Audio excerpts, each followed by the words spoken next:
We're here tonight not to celebrate my name, but we're here tonight to celebrate an idea that had its birth in the mid-1960s when President Lyndon Johnson gave that great speech at the University of Michigan when he talked about creating a great society.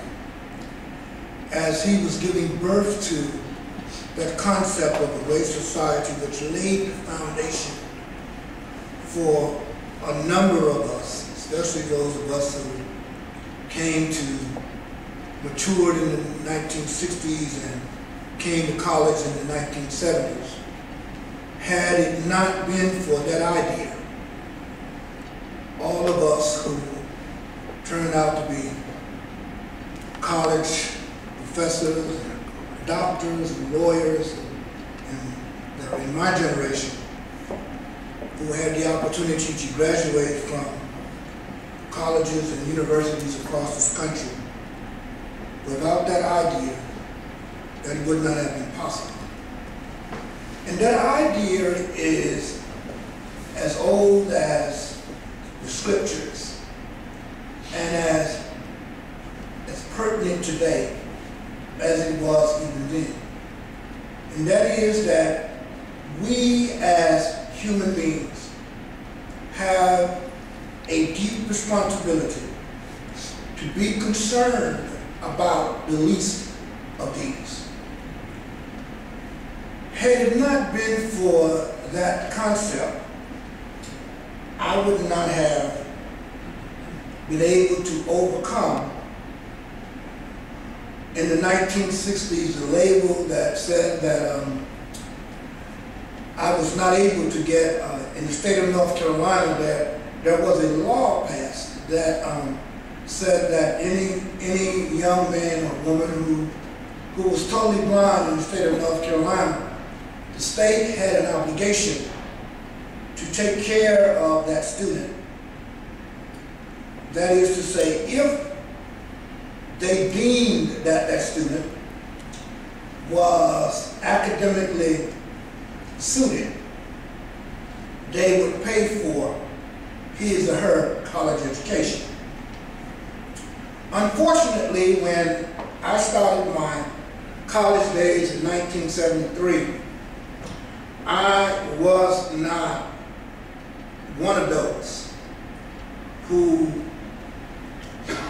got the opportunity to receive a state scholarship because I was blind.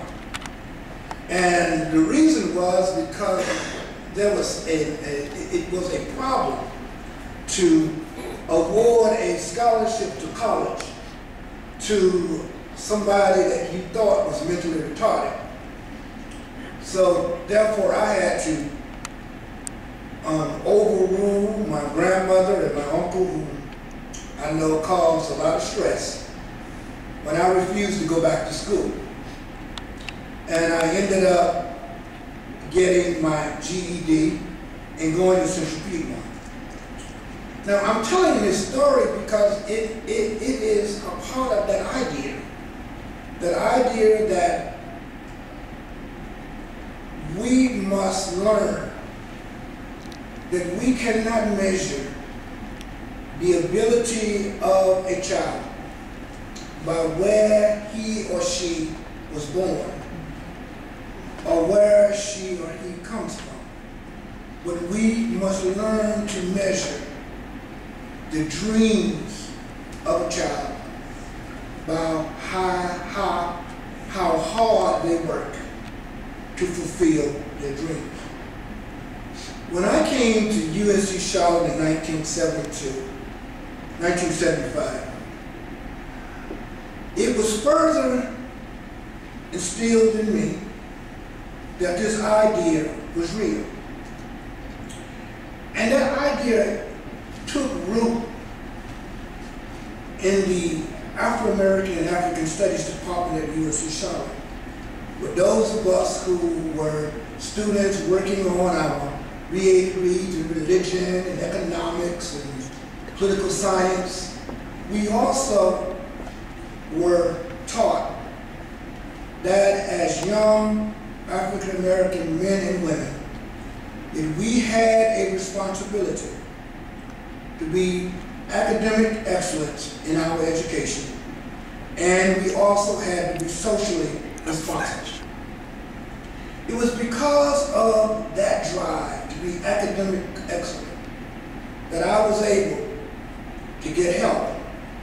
That idea of taking care of the less fortunate enabled me to, in spite of the state not giving me any money, and I keep telling them they still owe me, I was able to earn scholarships. And the scholarships were based on academic ability, but they also were based upon academic need. For you see, it was not enough that I craved my favorite term, intellectual stimulation.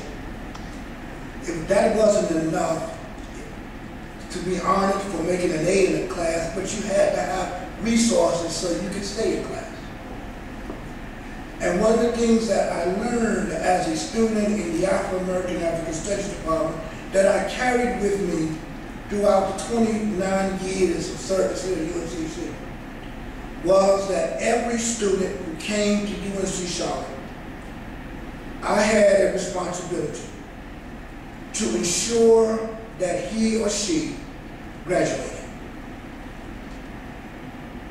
As I became a faculty member and began to teach the 1,100 courses in our department, I became the designated person for our freshman students.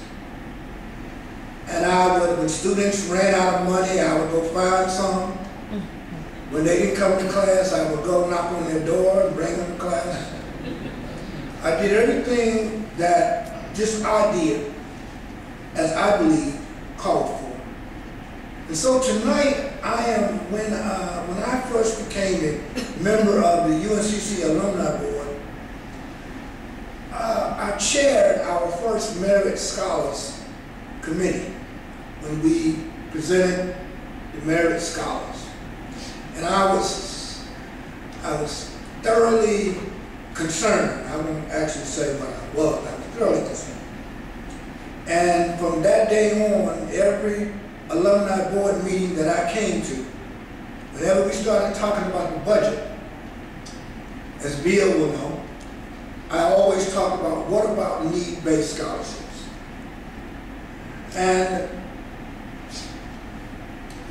I was pleasantly surprised when the board decided 2 years ago that they would present need-based scholarships. I was very excited about that we had been able to do that, because that also kept, in fact, that idea that was born.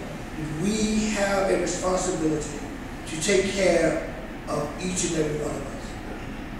But I'm even further excited over the fact that even though I'm no longer here, that my idea and my dream that every student will have the opportunity through our programs that we've developed over the years, will have a chance to be successful, as well as the fact that we are giving out 4 scholarships tonight, $2,500 each. And I looked at the grade point averages, and some of these young people could have been merit scholars as well, because they meet what I think is a very important criteria.